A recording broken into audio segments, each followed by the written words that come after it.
Okay, so this video is to help solve question 14 on page 206 in the Nelson Advanced Functions textbook. So the question gives you that during a normal 5-second respiratory cycle in which a person inhales and then exhales, the volume of air in a person's lungs can be modeled by this equation, that volume of time equals 0.027 t cubed minus 0.27 t squared plus 0.675 t, where the volume V is given in liters at t seconds.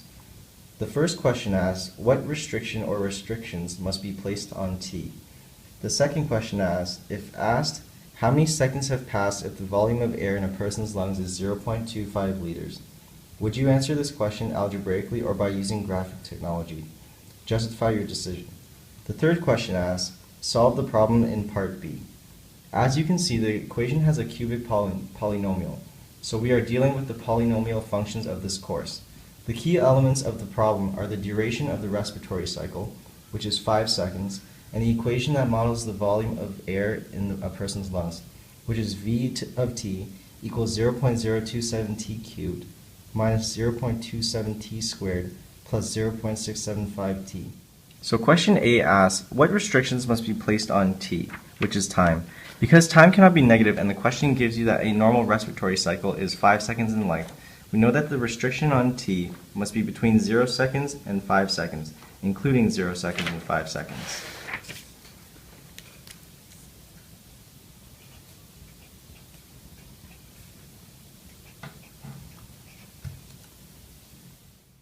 So question B asks, if asked, how many seconds have passed if the volume of air in a person's lungs is 0.25 liters, would you answer this question algebraically or using graphing technology? Justify your decision. Since this question involves decimals in all the terms, solving it using graphing technology would be a better strategy since it is much simpler to use and factoring decimals is quite difficult.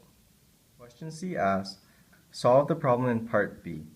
So we know the equation is 0.027 t cubed minus 0.27 t squared plus 0.675 t.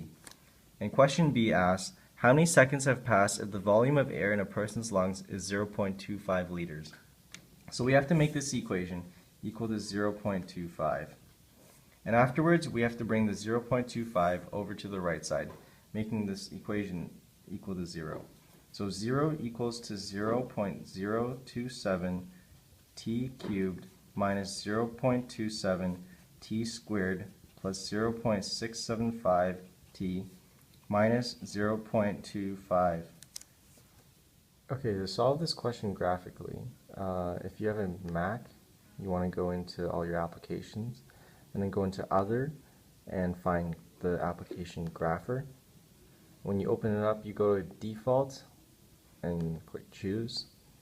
And then in the equation up above, you want to type in the equation 0.027 x exponent 3 minus 0.27 x exponent 2 plus 0.675 x minus 0.25. You switch t for x because this graphic calculator only uses y and x, so you have to change your volume to y and your time to x. Then afterwards click enter and you get your equation, and it looks something like this, a cubic function. So when you zoom in, you want to look at your zeros, which will give you the time at which a person's lungs have 0.25 liters of air. So if you look at the zeros, we have 1 0 right here, which is at 0.43 seconds. So that would be the first time that a person has 0.25 liters of air in their lungs. And here's the second 0, and if we zoom in right here, it is at 3.33 seconds. So if you don't have a Mac, you can go on Google and search up a graphing calculator. And you want to click on the fooplot link. And then you want to change this function to 0.027 x exponent 3. The exponent button is shift number 6 minus 0.27 x exponent 2 plus 0.675x minus 0.25. You want to click enter, and your function will appear as a cubic function, just as the same on a Mac. And if you zoom in, you want to look at the zeros. So the first 0 is right over here. So if we zoom into this, you can see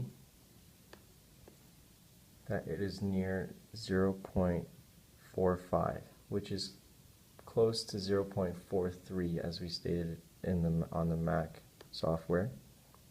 As when you use graphing technology, it won't be exact, but it'll be pretty close. And then the second 0 is over here, and as you can see, it's between 3.2 and 3.4, but closer to 3.4, so we can assume that's 3.33.